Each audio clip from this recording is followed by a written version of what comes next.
पत्रकार बंधुओं को मेरा नमस्कार। आज की ये पत्रकार वार्ता एक अच्छी सूचना आप लोगों के साथ साझा करने के लिए बुलाई गई है। रामपुर क्षेत्र और आसपास में अपनी एक मजबूत पैठ रखने वाले एक संघर्षशील युवा नेता जो कांग्रेस पार्टी में रामपुर महानगर के भी महासचिव रहे, जिले के भी महासचिव रहे और माइनॉरिटी सेल में स्टेट के कोऑर्डिनेटर और वाइस प्रेसिडेंट रहे। आज साथी फैसल खान जी अपने तमाम साथियों के साथ आम आदमी पार्टी परिवार का हिस्सा बन रहे हैं। मैं उनका हृदय की गहराइयों से स्वागत करता हूं, अभिनंदन करता हूं। शहजाद अली अंसारी जी जो प्रदेश अध्यक्ष हैं मदरसा शिक्षक संघ के, वो भी आज इनके साथ पार्टी ज्वाइन कर रहे हैं। भाई साजिद खान जी जो पूर्व सभासद हैं, दानिश खान जो पूर्व सभासद हैं, फिरासत खान जो पूर्व सभासद है और असीम मलिक जी जो प्रधान पद के प्रत्याशी रह चुके हैं, मोहम्मद जफ़र साहब जो सभासद का चुनाव लड़ चुके हैं और महासचिव हैं फ्लब के, जाहिद अंसारी जी जो सभासद के प्रत्याशी रह चुके हैं, पप्पू अंसारी जो सभासद के प्रत्याशी रह चुके हैं, मौलाना अबू बकर साहब जो मुतवल्ली हैं मदरसा अरेबिया के और मौलाना मेहताब खान साहब जो मुतवल्ली हैं मदरसा रफ़ीउल इस्लाम के, महेश सैनी जी हैं जो महंत हैं बालाजी दरबार के, नसीम जाफरी जी जो प्रिंसिपल रहे हैं पहले, अब्दुल नईम खान साहब जो छात्र नेता हैं, माजिद खान जो कोषाध्यक्ष हैं प्लाईवुड एसोसिएशन के और इनके साथ आदित्य शर्मा जी, हुमायूं खान जी, ऐसे करीब 350 साथी हैं जो इनके साथ 361 साथी जो आज आम आदमी पार्टी परिवार में इनके साथ शामिल हो रहे हैं। उनकी पूरी सूची है और इसी के साथ साथ हमारे जो जिला अध्यक्ष हैं उनके प्रयासों से मुन्ने अली साहब जो एक्स कैंडिडेट हैं बीएसपी के केमरी के सभासद के, मोहम्मद इमरान जो सभासद हैं नगर पालिका बिलासपुर के और कारी शरीफ साहब जो कैंडिडेट हैं प्रधान के, एक्स पीडीसी हैं जहानत खान साहब और मोहम्मद वसीम खान ये सोशल वर्कर हैं। ये तमाम लोग आज आम आदमी पार्टी परिवार में शामिल हो रहे हैं। मैं हृदय की गहराइयों से इनका स्वागत करता हूं, अभिनंदन करता हूं। फैसल खान जैसे युवा नेताओं के आम आदमी पार्टी में जुड़ने से निश्चित रूप से हमें एक ऊर्जा मिलेगी, एक ताकत मिलेगी और जो लड़ाई आम आदमी पार्टी उत्तर प्रदेश के अंदर दलितों की, पिछड़ों की, शोषितों की, वंचितों की, माइनॉरिटीज़ की लड़ रही है, उस लड़ाई को ताकत मिलेगी, मजबूती मिलेगी। आज जिस प्रकार के हालात हैं उत्तर प्रदेश के अंदर योगी जी के राज में कि कल एक दलित युवक की पीट कर थाने में हत्या कर दी गई, लालगंज रायबरेली का मामला है और आज उसको लेकर SC/ST विंग हमारा विरोध प्रदर्शन कर रही थी। उसको बर्बरतापूर्वक, निर्ममतापूर्वक हमारे नेताओं को आज पीटा गया, लखनऊ की सड़कों पे मारा गया। उसके बारे में विस्तार से आपसे चर्चा करूंगा। भाई फैसल खान जी हमारे जो साथी हैं, दिलीप पांडे जी जो मुख्य सचेतक हैं दिल्ली विधानसभा के, उनके प्रयासों से, भाई साबिर अली साहब जो हमारे साथी हैं बहुत पुराने संघर्षशील, उनके प्रयासों से आज ये इस परिवार का हिस्सा बन रहे हैं। मैं उनको भी स्वागत करता हूं, बधाई देता हूं और सबसे पहले इनके शामिल होने की औपचारिकता पूरी हो जाए, फिर एक दो विषय पे हम आपसे बातचीत करेंगे।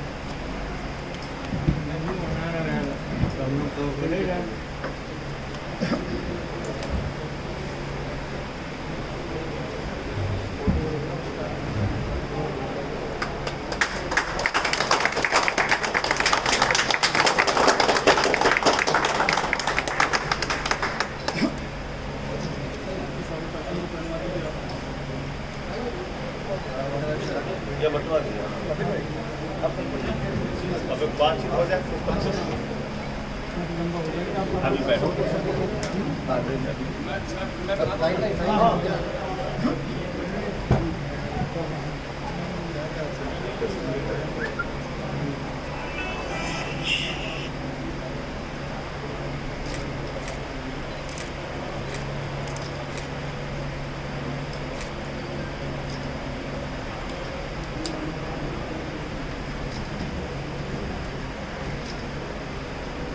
तो मैं चर्चा कर रहा था कि किस तरह से आज उत्तर प्रदेश के थाने योगी के राज में दलितों के अत्याचार का केंद्र बन गए हैं। मोहित नाम का एक गरीब दलित युवक जो रिक्शा चलाने का काम करता था, उसके पिता का पहले ही देहांत हो चुका था। एक झोपड़ी नुमा घर में, मैं कल रायबरेली गया था, लालगंज झोपड़ी नुमा घर में अपने परिवार के साथ रहता था। पुलिस के लोग मोटरसाइकिल चोरी के नाम पर उसको पकड़ कर लेकर जाते हैं और उसको थाने में रखकर कई दिनों तक बर्बरता पूर्वक बेरहमी से जानवरों की तरह मारते पीटते हैं। उसकी हत्या हो जाती है और हत्या होने के बाद न्याय मिलना तो दूर, रायबरेली के प्रशासन ने आनंद फानंद में कल उसका पोस्टमार्टम करा के उसका अंतिम संस्कार भी करवा दिया। मां से, परिवार वालों से मिलना चाह रहे थे, मिलने नहीं दिया गया। गांव में गए तो ग्रामीणों से मुलाकात हुई, घर पे जाकर देखा तो ताला बंद था, एक गुदड़ी सी उसके खटिया पे पड़ी हुई। यह हालत है आज उत्तर प्रदेश के अंदर कि ऐसी घटनाओं के विरोध में आगरा में 3 जाटों की हत्या हो जाती है, उनकी लाश जला दी जाती है। हरदोई में 3 दलितों की ईंटे से कूच के मार मार के उनकी हत्या कर दी गई। चंदौली के अंदर एक नौजवान लड़के की हत्या कर दी गई। बहराइच के अंदर घोड़ी पे नहीं चढ़ने दिया जाता एक दलित युवक। ये हो रहा है इस उत्तर प्रदेश के अंदर। योगी जी के राज में भेदभाव करते हैं अपने लोगों से, अपने ही लोगों से जाति और धर्म के नाम पर पक्षपात करते हैं। शर्म आनी चाहिए उत्तर प्रदेश के मुख्यमंत्री को। आज डॉक्टर कफील खान के मामले में जो फैसला आया है इलाहाबाद उच्च न्यायालय का, वो उत्तर प्रदेश की योगी सरकार के चेहरे को बेनकाब करने वाला फैसला है। क्या लिखा है उस उच्च न्यायालय के फैसले में? हाई कोर्ट ने कहा कफील खान का भाषण, कफील खान की स्पीच राष्ट्रीय एकता और अखंडता को मजबूत करने की अपील करती है। और जो व्यक्ति राष्ट्रीय एकता को मजबूत करने की अपील करता है, उसके ऊपर आप राष्ट्रद्रोह का मुकदमा लगा के, रासुका लगा के कई महीनों तक जेल में सड़ाते हैं। यह है आपकी व्यवस्था। इसलिए मैं कहना चाहता हूं, योगी जी अपने कार्य प्रणाली में बदलाव लाइए। अपने आप को तुगलक मत समझिए, अपने आप को इस देश का हिटलर मत समझिए। आप जैसे पता नहीं कितने हिटलर इस लोकतंत्र के अंदर आए और चले गए। आपकी भी सत्ता आज है। अहंकार से लाठी के दम पे हमारी आवाज को दबाने की कोशिश मत कीजिए। आज जिस तरह से हमारे साथी इंद्रेश कुमार को, विनय कुमार को, शहबाज को आज जिस तरीके से पीटा गया, हमारे साथी तुषार को, ललित वाल्मीकि को, विनोद बौद्ध को जिस तरीके से आज उनको मारा गया है पुलिस के द्वारा बर्बरता पूर्वक, मैं इसकी भर्त्सना और निंदा करता हूं। और इसका मेडिकल करा के उन लोगों के खिलाफ कानूनी कार्रवाई के लिए भी हम लोग आगे बढ़ेंगे। ये पुलिस के लोग ये ना समझें कि ये खाकी वर्दी के नाम पे इनकी गुंडागर्दी हमेशा चलती रहेगी। वक्त बदलते हैं, समय बदलता है, लोकतंत्र के अंदर सरकारें आती जाती रहती हैं, लेकिन अपने दायित्वों का निर्वाह करने के लिए आपको ये वर्दी मिली है, इस बात को याद रखिएगा। इसलिए मैं आज फिर से एक बार ये मांग करता हूं कि जो भी मामला लालगंज के अंदर हुआ है, उसमें उस दलित परिवार को 50 लाख रुपए का मुआवजा दिया जाए, रायबरेली के एसपी को सस्पेंड किया जाए और थाने के थानेदार समेत जितने लोग भी उसकी हत्या में शामिल थे, उनके खिलाफ 302 का मुकदमा लिख के उनको जेल में डाला जाए, उनके खिलाफ हत्या के मुकदमे की कार्रवाई चलाई जाए। ये बातें मुझे अपनी कहनी थी।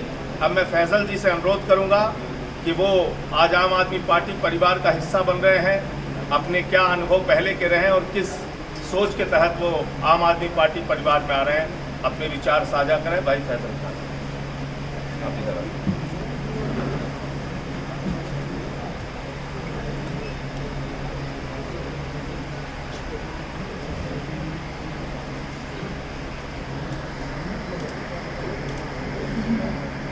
मैं फैसल खान लाला, जिसने रामपुर के अंदर अपनी राजनीति की शुरुआत हमेशा मजलूमों की दबी हुई आवाज़ को उठाने के लिए शुरू की थी। आज बड़े भाई उत्तर प्रदेश प्रभारी संजय सिंह साहब और बड़े भाई दिलीप पांडे साहब और साबिर अली साहब के नेतृत्व में मेरा ये सौभाग्य है कि मैं आज उसी आंदोलन से निकली हुई पार्टी आम आदमी पार्टी का हिस्सा बना हूँ। ये बात न सिर्फ हिंदुस्तान बल्कि पूरे दुनिया के लिए गौरव की है कि फर्स्ट लेडी डोनाल्ड ट्रंप साहब की बीवी जब हिंदुस्तान आती हैं तो वो दिल्ली के एक सरकारी स्कूल में जाना पसंद करती हैं। कोई बात तो होगी दिल्ली के सरकारी स्कूलों के अंदर जो उन्होंने हिंदुस्तान के दिल्ली के सरकारी स्कूल को चुना अपनी विजिट के लिए और बच्चों से बात करने के लिए। आज जो बिजली की दरें हैं, पूरे हिंदुस्तान में किसी स्टेट में चले जाइए, बिजली के नाम पर जितना शोषण जनता का किया जा रहा है, अगर दिल्ली मॉडल हिंदुस्तान के और सूबों में ख़ास तौर से उत्तर प्रदेश के अंदर लागू हो जाए तो इससे बेहतरीन बात और कोई नहीं हो सकती कि आज दिल्ली के अंदर 200 यूनिट तक बिजली बिल्कुल फ्री दी जाती है और 400 यूनिट का आधा रेट लिया जाता है। आज दिल्ली के अंदर मोहल्ला क्लिनिक को WHO की टीम आकर न सिर्फ सराहना करती है बल्कि उसको सर्टिफिकेट देती है कि इस जैसी स्वास्थ्य की व्यवस्था पूरे हिंदुस्तान तो क्या दुनिया के किसी और देश के अंदर भी नहीं है। ये गौरव की बात है हिंदुस्तान के लिए कि आज आम आदमी पार्टी की सरकार ने पूरे हिंदुस्तान का दुनिया के अंदर नाम रोशन किया है। हेल्थ की फैसिलिटी, आप उत्तर प्रदेश के अंदर ज़रा हालत तो देखिए सरकारी अस्पतालों की। सरकारी अस्पताल तो खुद वेंटिलेटर पे नज़र आते हैं, जहां मरीज तो कम और जानवर अस्पतालों के अंदर कुत्ते बिल्लियां नज़र आते हैं। ये हालत है उत्तर प्रदेश के सरकारी अस्पतालों की। स्कूलों के अंदर इस लॉकडाउन में पूरे प्रदेश की जनता कर्राह रही है। लोग 2 वक्त की रोटी खाने को इस वक्त मजबूर हैं कि कहां से पैसा जुटाएं, लेकिन आज प्राइवेट स्कूलों की जो मनमानी है उसके ऊपर सरकार मौन है और लगातार अभिभावकों के ऊपर फीस जमा करने का हज़ारों और लाखों रुपए का दबाव बनाया जा रहा है और उत्तर प्रदेश की ये योगी सरकार अपना मुंह बंद करे तमाशा देख रही है। आज पुलिस की जो चेकिंग के नाम पर उत्तर प्रदेश के अंदर खुली लूट की जा रही है, ये जुल्म और जाती यदि कोई रोक सकता है उत्तर प्रदेश के अंदर तो वो रोक सकता है जिसके ऊपर कोई भ्रष्टाचार का आरोप ना हो। आज वो पार्टियां कहां हैं जो कभी उत्तर प्रदेश के अंदर लंबे वक्त तक सत्ता में रहीं, क्योंकि उनके ऊपर भ्रष्टाचार के ऐसे आरोप हैं कि वो CBI के डर से मजलूमों की आवाज़ तक नहीं उठा सकते इस दमनकारी सरकार के खिलाफ। लेकिन भाई संजय सिंह साहब का जो काम है, बड़े भाई केजरीवाल साहब का जो काम है, उसको देखकर न सिर्फ उत्तर प्रदेश बल्कि पूरे हिंदुस्तान की जनता आम आदमी पार्टी की तरफ अट्रैक्ट हो रही है। और मुझे पूरी उम्मीद है कि उत्तर प्रदेश की जनता के साथ यदि कोई इंसाफ कर सकता है तो वो बड़े भाई केजरीवाल साहब और आम आदमी पार्टी की सरकार कर सकती है, जिनको लगातार जातियों के नाम पर बांटा जा रहा है और राज किया जा रहा है। इसको अगर कोई ख़त्म कर सकता है, सरकार को कोई सीधा अगर जवाब दे सकता है, नरेंद्र मोदी की आंखों में आंखें डालकर अगर कोई बात कर सकता है तो वो बड़े भाई केजरीवाल साहब हैं और उत्तर प्रदेश के अंदर आदरणीय संजय सिंह साहब और दिलीप पांडे साहब हैं। मुझे बहुत खुशी है कि आज मैं ऐसी पार्टी का हिस्सा बनने जा रहा हूँ जिस पार्टी के मूल सिद्धांत मेरी विचारधारा से शुरू से ही मैच करते हैं। मैं बहुत शुक्रगुजार हूं कि आज बड़े भाई ने मुझे इस पार्टी का हिस्सा बनाया है और तमाम टीम के साथ मैं इस पार्टी के अंदर शामिल हुआ हूं। अगर आप लोग कोई सवाल चाहते हैं तो मैं आपका सवाल का जवाब देने के लिए तैयार हूं। Thank you. आगे